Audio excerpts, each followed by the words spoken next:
घरात एक किंवा दोनच कैऱ्या आहेत तरी काहीच हरकत नाही. अगदी चटपटीत झटपट तुम्ही लोणचं बनवू शकता. तर नमस्कार, स्वागत आहे तुमचे खमंग रेसिपीज कट्टा या चॅनलवर. मी प्रतिभा तुम्हा सर्वांचे मनापासून स्वागत करते. तर आज आपण पाहणार आहोत अगदी झटपट होणारं चटपटीत असं लोणचं. खूप काही साहित्य लागत नाही, कमी साहित्यात तयार होतं आणि खूपच टेस्टी लागतं. तर झटपट तुम्ही हे बनवून संपवू शकता. स्टोअर करण्यासाठी तुम्ही यात व्हिनेगर घालून याला स्टोअर करू शकता. तर मी आज बनवते आहे कैरी आणि मिरचीचं लोणचं. त्यासाठी मी इथं अर्धा किलो कैरी घेतली आहे, त्यात 2 कैऱ्या आहेत आणि जी 150 ग्रॅम मिरची आहे ती कैरी आणि मिरची स्वच्छ धुवून पुसून घेतली आहे. तर इथं आता आपण कैरी कट करून घेणार आहोत. कैरीची कोय पक्की झाली आहे, त्यामुळे कापायला जरा त्रास होतोय. आता इथं बघा, आपण कैरी चिरून घ्यायची, विळीने किंवा सुरीने तुम्ही कट करून घेऊ शकता. तर बारीक फोडी करून घ्यायच्यात आपल्याला इथं. अशा पद्धतीने आपल्याला कैरीच्या बारीक फोडी करायच्या आहेत. तर तुम्ही इथं बघू शकता, अशा पद्धतीने बारीक बारीक फोडी करून घेणार आहोत. तशीच दुसरी कैरी सुद्धा मी चिरून घेणार आहे. देठ काढून घ्यायचे आणि अशा पद्धतीने बारीक फोडी करून घ्यायच्या आहेत.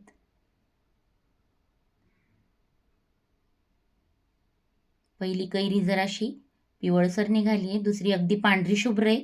तर आपल्याला या लोणच्यासाठी कडक कैऱ्या घ्यायच्या आहेत. आता दोन्ही कैऱ्या कट करून झाल्या आहेत. मिरची सुद्धा आपल्याला याच पद्धतीने कट करून घ्यायची आहे. अगदी बारीक बारीक चिरून घेतली आहे. अशा पद्धतीने कट करून घ्यायची. तुम्ही इथं बघू शकता मिरची आणि कैरी कट करून झाली. आता मसाला बनवायचा आहे, त्यासाठी फक्त बडीशेप घेतली मी इथं 3 चमचे. 1 चमचा मेथीचे दाणे घेतले आणि दोन्ही वस्तू आपल्याला जाडसर मिक्सरमधून फिरवून घ्यायच्या आहेत. अर्धी वाटी मोहरीची डाळ घेतली आहे. मोहरीची डाळ नसेल तर मोहरी तुम्ही भाजून मिक्सरला काढून घेऊ शकता. 1 चमचा मिरची पावडर घेतली आहे. ही मिरची पावडर तिखट आहे आणि आपली मिरची सुद्धा तिखट आहे. पाऊण चमचा हळद घेतली आहे. तर चवीनुसार मीठ घालायचं आहे. तर मी इथं 3 चमचे मीठ घातलंय. अगदी परफेक्ट प्रमाण झाले.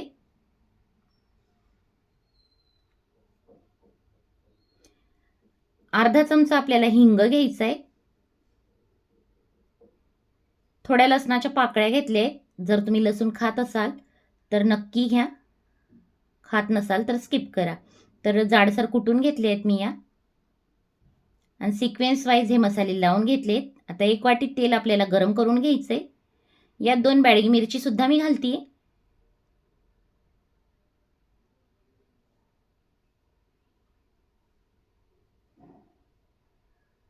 तर इथं मी मसाले लावून घेतले, तेल तापत ठेवलंय.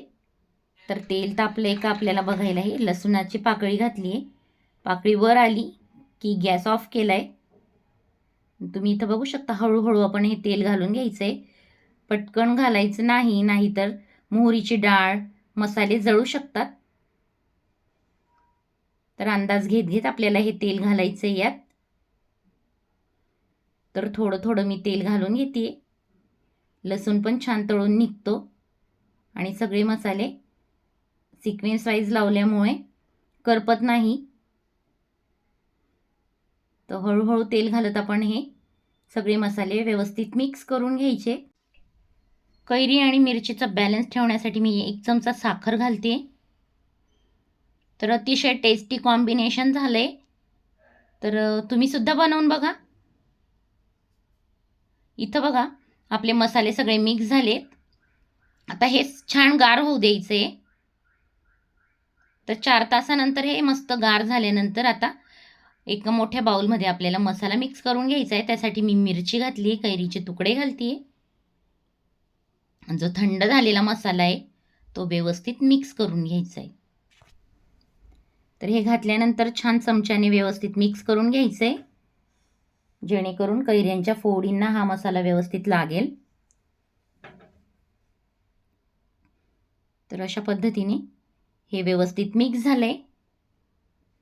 अगदी परफेक्ट प्रमाणात आपलं चटपटीत असं लोणचं तयार झालं आहे. आता आपल्याला स्मोक द्यायचा आहे, जेणेकरून आपलं हे लोणचं खराब होत नाही. तर मी यासाठी कोळसा गरम करून घेतला आहे, हिंग घातला आहे, थोडंसं तेल घालते आणि स्वच्छ घासलेली बरणी ह्याच्यावर उलटी ठेवते. तर शक्यतो काचेचीच बरणीचा वापर इथं करायचा आहे, जेणेकरून आपलं लोणचं खराब होत नाही. तर इथं छान स्मोक देऊन झाला आहे. जास्त प्रमाणात जरा वर्षानुवर्ष आपल्याला लोणचं टिकवायचं असेल, भरपूर प्रमाणात लोणचं घातलं असेल तर चिनी मातीची बरणीही आपण वापरतो. तर त्यालाही याच प्रकारे स्मोक देतात.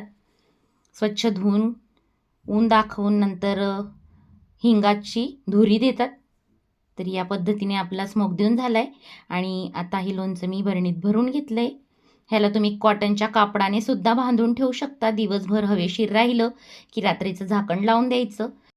तर छान चटपटीत असं आपलं लोणचं तयार झालं आहे. व्हिडिओ आवडला असेल तर लाईक करा, शेअर करा. चॅनलवर नवीन असाल तर चॅनलला सबस्क्राईब करायला विसरू नका. पुन्हा भेटूया अशाच नवीन व्हिडिओत नवीन रेसिपीबरोबर. तोपर्यंत बाय.